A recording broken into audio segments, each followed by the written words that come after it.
Caleb had always been the dependable one in his family. At 35, he was the oldest sibling, the one who took care of everyone else. From fixing leaky roofs to babysitting his siblings' children, Caleb never said no. He lived alone in a cramped one-bedroom apartment, surrounded by reminders of his family's needs: a toolbox from helping his dad, a toy car left behind by his nephew. Despite his sacrifices, Caleb felt invisible. One warm evening, his parents, Samuel and Victoria, celebrated their 40th wedding anniversary with a big backyard party. Caleb was in the kitchen, flipping burgers on the grill, while his siblings, Nathan, Isabella, and Dylan, laughed and relaxed at the picnic table. The atmosphere was loud and festive, everyone enjoying themselves except Caleb, who tirelessly cooked and cleaned. Then came the announcement. Samuel clinked his beer bottle and proudly declared that the family was going to Hawaii for a vacation next week. The news brought cheers from everyone, and Caleb couldn't help but feel a spark of excitement. He had never been to Hawaii and thought it might be a chance to finally enjoy something for himself. But when he asked about the departure time, Samuel's harsh words shattered his hopes. "You're not part of us. You'll stay behind and take care of the kids." Caleb stood, frozen in place. The spatula still gripped tightly in his hand. The sound of laughter and clinking glasses around him seemed to blur into a distant hum. Samuel's words rang in his ears like a cruel echo. "You're not part of us." The reality of the situation hit him like a punch to the gut. After everything he had done for the family, sacrificing his own dreams, working long hours to support them when money was tight, always being the reliable one, they didn't even consider him family enough to be included in the trip. The party continued as if nothing had happened. Nathan, Isabella, and Dylan were already discussing surfboards and snorkeling. Victoria laughed and raised her glass, clearly enjoying the attention and celebration. Caleb felt his face heat up, his heart pounding painfully in his chest. It was like he didn't exist. No one noticed his hurt. No one bothered to acknowledge the sting of those words. Slowly, Caleb set down the spatula, wiped his hands on his apron, and took a deep breath. He couldn't stay there, not like this. Without saying another word, he turned and walked out the back door, his footsteps heavy against the gravel. As he reached his truck, his sister, Isabella, called out after him, "Caleb, are you okay?" He didn't answer. For once, he didn't feel like being the one to reassure everyone else. He drove back to his tiny apartment, his mind racing. He couldn't shake the feeling of betrayal. How could they treat him like an outsider after everything he'd done for them? Caleb sat on the edge of his bed, staring at the old, worn photo of his family that hung on the wall. A flood of memories washed over him. Late nights fixing broken pipes, building a treehouse for Nathan's kids, stepping in as a father figure when Samuel was too tired or too angry to bother. But that was the problem, wasn't it?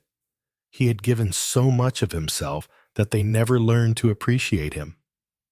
Caleb realized he had been living his entire life in the background, supporting, fixing, helping, without ever being truly seen or valued. A sudden resolve washed over him. This wasn't how he wanted to live anymore. He wasn't going to be the family doormat any longer. Caleb grabbed his old duffel bag from the closet and began throwing clothes into it. A pair of work boots, a few shirts, his camera that he hadn't touched in years, anything he might need for a fresh start. He wasn't sure where he was going, but he knew it had to be far away from here. Just as he zipped up the bag, his phone buzzed. A text from his youngest sister, Grace, popped up on the screen. "Hey, are you okay? You just left. Everyone's wondering where you went." Caleb hesitated for a moment, then typed back, "I just need some time. I'll be okay." He didn't wait for a reply. He grabbed his bag, locked the door, and stepped out into the cool night air. As he drove out of town, Caleb felt a strange mix of fear and freedom. He didn't know what was waiting for him, but for the first time in his life, it was his choice. No more fixing everyone else's problems. This time, he was choosing himself. Caleb drove through the quiet, empty streets, his mind still swirling with thoughts of betrayal and loneliness.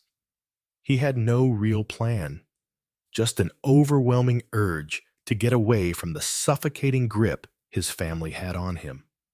As dawn broke, he found himself on the outskirts of a coastal city he had visited once years ago, a place that had always stayed in the back of his mind, representing freedom and new beginnings. He parked his truck by the waterfront, stepping out to breathe in the crisp, salty air. The dock stretched out in front of him, lined with fishing boats and seagulls squawking overhead.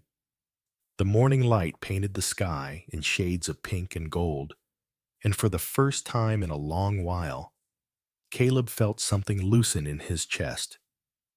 This place didn't know him. No one here saw him as the family handyman or the perpetual problem solver. Here, he could just be Caleb. After wandering through the narrow streets, Caleb found a small diner tucked between two old brick buildings. The sign read, "Dockside Diner," and through the window, he could see a few early risers sipping coffee. On a whim, he pushed the door open and walked in. The bell above the door chimed, and a woman behind the counter glanced up, giving him a curious look. "Morning," she greeted, her voice warm but a bit guarded. "You look like you've been on the road for a while." "Yeah," Caleb replied, trying to muster a smile. "Just passing through. Any chance you're hiring?" The woman raised an eyebrow. "Name's Sheila. I run the place." "You got any experience?" Caleb hesitated. "Not in diners. Mostly construction and odd jobs." Sheila sized him up for a moment, then shrugged. "We could use an extra hand during the breakfast rush. You willing to learn?" Caleb nodded. "Absolutely." She tossed him an apron, and before he knew it, Caleb was taking orders and delivering plates to tables. The work was fast-paced, but there was something oddly comforting about it. No one demanding more than a cup of coffee or a plate of eggs.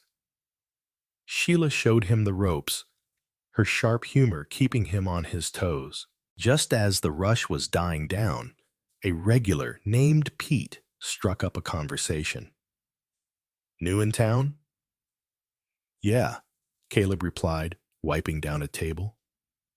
"Dockside's a good place to start," Pete said, nodding. "You look like you could use a fresh start." Caleb just smiled, grateful for the lack of probing questions. For once, he didn't feel judged or pressured to explain himself. That night, after Sheila closed up the diner, she found Caleb sitting at the counter, staring at the old camera he had pulled from his duffel bag. "Photography, huh?" she asked, surprising him. "I used to mess around with it," he admitted. Sheila smirked. "Well, this town's got plenty of character. Might be worth capturing." Caleb looked at the camera and then out at the docks, feeling a strange sense of hope flickering in his chest. Maybe, just maybe, this unexpected detour could become something more. The days started to blur into a rhythm. Caleb would wake up early, grab his camera, and wander through the coastal city before his shift at the diner. The place was a gritty mix of old warehouses, rusted boats, and streets that smelled of salt and fried food. It wasn't glamorous, but it was real, raw, and alive.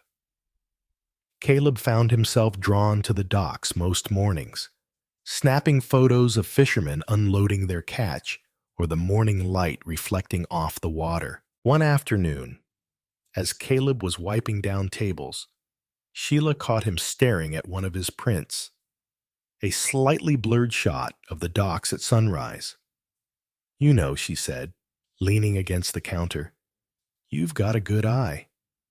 That shot's pretty damn good." Caleb shrugged. "It's just a hobby. I'm not great at it." Sheila raised an eyebrow. "Doesn't have to be perfect, just has to be yours." Those words stuck with Caleb. All his life, he'd been trying to live up to expectations, his family's, his own sense of duty. But here, no one expected anything from him, except decent coffee and the occasional conversation. For the first time, he wasn't buried under the weight of being needed. One evening, after his shift, Caleb decided to take Sheila's advice to heart. He found a quiet spot by the pier and started snapping pictures. Boats rocking gently, kids chasing seagulls, the sun dipping low behind the buildings. He wasn't aiming for perfection, just capturing moments as they were. As he reviewed the photos, Caleb couldn't help but smile. They weren't flawless, but they felt real. There was a raw honesty in them that he hadn't allowed himself to embrace before. It made him think about how much of his life had been spent smoothing things over, fixing problems, trying to be what his family needed rather than who he really was. One night, as he was locking up the diner, Sheila approached him with a flyer in hand. "There's a photography class over at the community center," she said, tapping the paper. "You should check it out." Caleb hesitated. "I don't know. I'm not really the artsy type." Sheila smirked. "You kidding? You're more artsy than half the guys who show up there with their fancy cameras and no soul. Just go. What's the worst that could happen?" Reluctantly, Caleb agreed. The next evening, he found himself in a dimly lit room filled with tripods, cameras, and people chatting excitedly. The instructor, a wiry guy named Paul, talked about finding beauty in the mundane and capturing the essence of a place. Caleb couldn't remember the last time he felt this inspired. At the end of the class, Paul approached him. "That shot of the boats? It's got potential. You should keep at it." Walking back to his apartment, Caleb couldn't help but feel a sense of pride. Maybe his life didn't have to revolve around fixing everyone else's mess. Maybe he could build something just for himself. That night, as he scrolled through his photos, Caleb realized that his perspective had shifted. For the first time in his life, he wasn't just surviving. He was creating. And that made all the difference. The photography class became a regular part of Caleb's week. It wasn't just about learning techniques. It was about being part of something that was purely his. Paul was encouraging without being overbearing. And the other attendees were just as passionate, swapping tips and sharing their own stories of finding purpose through the lens. For the first time in a long while, Caleb felt like he belonged somewhere. One evening after class, Paul caught up with Caleb as he was packing up his camera. "Hey, Caleb," Paul said, handing him a flyer. "There's a local art show coming up, a small one. Just community stuff. They're looking for submissions. You should think about entering." Caleb looked at the flyer skeptically. I don't know. I'm not really a photographer, just messing around. Paul smirked. That's what makes it good. You're not trying too hard. You're just capturing moments. That's real art. Think about it. Back at his tiny apartment, Caleb laid the flyer on the coffee table and stared at it for a long time. Could he really put himself out there like that? The idea felt both exciting and terrifying. But the thought of sharing his perspective, the way he saw this new city, his fresh start, gave him a sense of purpose. The next few days, Caleb became almost obsessive with his camera, venturing out before dawn to catch the city waking up. He snapped shots of fishermen hauling nets, old men playing chess in the park, and waves crashing against the pier. Sheila noticed his new intensity. You're really into this now, huh? She teased one afternoon at the diner. Caleb grinned. Maybe. Just trying to capture what this place feels like, you know? Sheila gave him a sly look. You should definitely enter that show. Might surprise yourself. Finally, after much debating, Caleb selected his best shots and printed them out.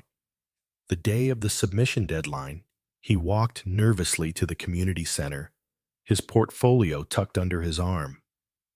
As he handed it to the event coordinator, he couldn't help but feel like he was exposing a part of himself that he had always kept hidden. A week later, while he was cleaning up after a particularly hectic breakfast rush, his phone buzzed. It was an email from the community center. Congratulations! Your photos have been accepted for the showcase. Caleb stared at the screen, hardly believing it. Sheila, he called, practically bursting through the kitchen door. They picked my photos. Sheila broke into a wide smile and punched him lightly on the shoulder. See, told you. You've got talent. You just needed to believe it.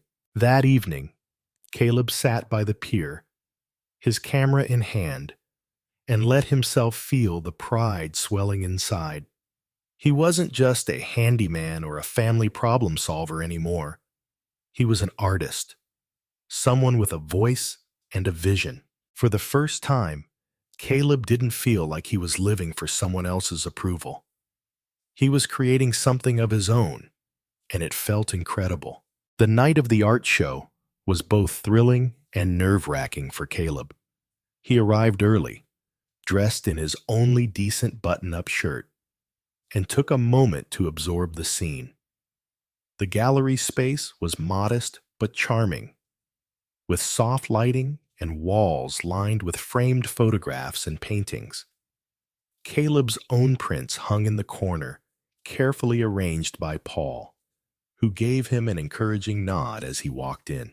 People started filing in, mingling, and commenting on the artwork.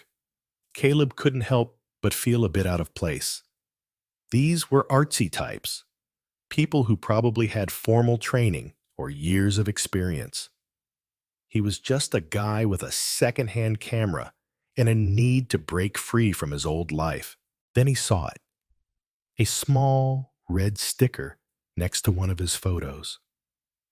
Caleb blinked, unsure if he was seeing it right.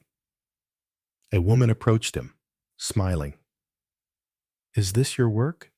she asked, pointing to the photo of the dock at sunrise. "Yeah," Caleb managed, still in disbelief. "I love how raw and real it is," she said. "It's like you captured the heartbeat of this place. I bought it." Caleb stammered a thank you, barely processing the fact that someone had actually paid money for his art. He spotted Sheila across the room, waving excitedly. When she reached him, she didn't hold back. "Caleb, you sold your first piece. I knew you had it in you." He couldn't help but laugh. "I honestly didn't think anyone would even look at it twice." Sheila gave him a light punch on the arm. "Stop doubting yourself. You're good at this, better than you think." Paul joined them, grinning. That's just the start, Caleb. Keep it up, and who knows where it'll take you. The rest of the night passed in a blur of congratulations and encouragement. Caleb found himself talking to other artists, sharing stories of how he'd started just a few weeks ago, not knowing anything about photography beyond snapping random shots.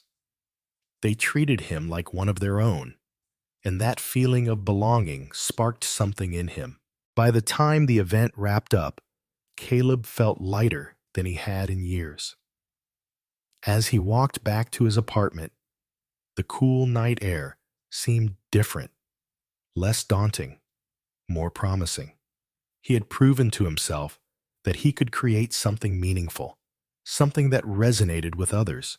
That night, as Caleb sat on his bed, looking at the leftover flyers from the showcase, he thought about how far he'd come since walking away from his family. It wasn't just about running away. It was about choosing himself for once. For the first time, he was building something that wasn't just about keeping everyone else happy. A text lit up his phone. Sophie. Hey, just wanted to say I'm proud of you. Saw the post about your art show on Facebook. You look happy. Caleb couldn't help but smile. Thanks, Soph. I am happy. Hope you're doing okay too. She replied almost instantly. I'm good. Miss you though. Maybe we can visit sometime? Caleb thought about it and typed back. Maybe one day. I'd like that. He put the phone down and looked out the window. The city lights shimmered, and for the first time, he felt like he was exactly where he was supposed to be. No longer the invisible helper, but someone with his own story to tell. Months passed, and Caleb's life started to take shape in ways he never imagined. The city became his sanctuary, a place where he wasn't defined by his family's expectations. The diner was still his day job, but it no longer felt like just a way to make ends meet. Instead, it was where he formed connections, with regulars who greeted him by name, with Sheila, who kept pushing him to chase his passion, and with Paul, who continued to mentor him in photography. Caleb's small room, above the bar, was no longer just a cramped space. It became his creative studio. The walls were now lined with his framed photos, the docks in the morning mist, the fishermen hauling their nets, the city streets bathed in golden light. Each image was a piece of his journey, a testament to his newfound sense of purpose. One evening, Sheila burst into the diner, waving a local magazine. "You're famous!" she shouted, slapping the magazine onto the counter. Caleb looked down, stunned. One of his photos had made the cover, a shot of the pier at sunset, the sky a blaze of colors. The article praised his unique eye for capturing the city's rugged beauty. Caleb couldn't believe it. As he read the article, pride swelled in his chest. The recognition felt surreal, but deserved, as if all those quiet mornings with his camera had led to this moment. Sheila grinned from ear to ear, proud as if she'd taken the picture herself. "I told you, didn't I?" she teased. Caleb chuckled. "Yeah, you did. I guess I just never thought I had it in me. You always did. Just needed to see it for yourself." That night, Caleb sat on the pier with his camera resting beside him. The city hummed with life, boats creaking, distant voices carrying through the air. For once, he didn't feel like he had to prove anything to anyone. He was here, living his own story, and that was enough. The familiar chime of his phone pulled him from his thoughts. It was Sophie. "Hey, big news. Mom and Dad are different lately. Dad actually asked me how I was doing today. Weird, right?" Caleb smiled at the screen. Maybe his leaving had been the wake-up call they needed. "Maybe they're realizing they took some things for granted," he replied. "Maybe," Sophie texted back. "I think they miss you. I know I do." Caleb hesitated, then typed, "I miss you too. One day, we'll figure it out, but I'm good here. Really good." Sophie's reply was simple. "I'm proud of you." As the night stretched on, Caleb felt at peace for the first time in years. He wasn't just the family's problem solver anymore. He was Caleb, the photographer, the guy with stories to tell through his lens. The city had given him something he didn't know he needed, a chance to be himself without the weight of everyone else's expectations. As the waves lapped against the pier, Caleb knew that whatever came next, he would face it on his own terms. Life lesson. Sometimes, breaking free from the roles others assign to us is the only way to discover who we truly are. Caleb spent most of his life being the reliable one, the fixer, the caretaker, until his family's betrayal forced him to confront his own unhappiness. By choosing himself for the first time, Caleb learned that his worth wasn't tied to how useful he was to others. He realized that his dreams and passions deserved just as much attention as the needs of those around him. Stepping away wasn't easy, but it gave him the chance to explore his own identity and rediscover his passion for photography. Caleb's journey teaches us that sometimes it's okay to say no, to prioritize ourselves, and to seek a life where we aren't just surviving, we're truly living.